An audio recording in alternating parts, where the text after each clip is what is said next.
Hello, নমস্কার। আমি সুপ্রিয়া বালা। আমি আজকে একটা কবিতা পাঠ করব। এটা আমার ফার্স্ট টাইম, তাই যদি কোনো কিছু ভুল হয়ে যায় আমাকে মার্জনা করবেন। তো আমি যেটা পাঠ করব সেটা হচ্ছে দীনদান, কবিগুরু রবীন্দ্রনাথ ঠাকুরের লেখা।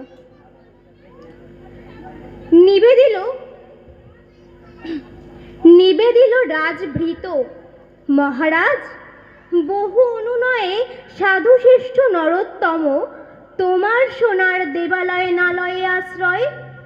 আজি পথপ্রান্ত তরুচ্ছায়া তলে করিছেন নাম সংকীর্তন। ভক্তবৃন্দ দলে দলে ঘেরি তারে দর দর উদ্বেলিত আনন্দ ধারায় ধৌত ধর্ণ করেছেন ধরণীর ধূলি। শূন্য প্রায় দেবাঙ্গন ভৃঙ্গ যথা স্বর্ণময় মধুভাণ্ড ফেলি সহসা কমল গন্ধে মত্ত হয়ে দ্রুত পক্ষ ফেলি ছুটে যায় গুঞ্জরিয়া উন্মেলিত পদ্ম উপবনে উন্মুখ পিপাসা ভরে। সেই মতো নরনারী গণে সোনার দেউলি পানে না তাকায়ে চলিয়াছি ছুটি যেথায় পথের প্রান্তে ভক্তের হৃদয় পদ্ম ফুটি বিতরিছে স্বর্গের সৌরভ। রত্নবেদিকার পরে একাদেব রিক্ত দেবালয়ে শুনি রাজা ক্ষোভ ভরে সিংহাসন হতে নামে গেলা চলে যেথা তরুচ্ছায়ে সাধু বসি তৃণাসনে কহিলেন নামি তার পায়ে। হেরো প্রভু, স্বর্ণ শিষ্য প্রতি নির্মিত নিকেতন অভ্রভেদী দেবালয়, তারে কেন করিয়া বর্জন দেবতারে স্তব্ধ গান গাহিতেছ পথ প্রান্তে বসে। হে মন্দিরে দেবতা নাহি কহে সাধু, রাজা কহে রোষে। দেব নাই হে সন্ন্যাসী, নাস্তিকের মতো কথা কও। রত্ন সিংহাসন পরে দীপিতেছে রতন বিগ্রহ, শূন্য তাহা? শূন্য নয়, রাজদম্ভে পূর্ণ। সাধু কহে আপনারে স্থাপিয়াছ জগতের দেবতারে নহে। ভ্রুকুঞ্চিয়া কহে রাজা, 20 লক্ষ স্বর্ণ মুদ্রা দিয়া রচিয়াছি অনন্দিত যে মন্দির অম্বর ভেদিয়া পূজামন্তে নিবেদিয়া দেবতারে করিয়াছি দান।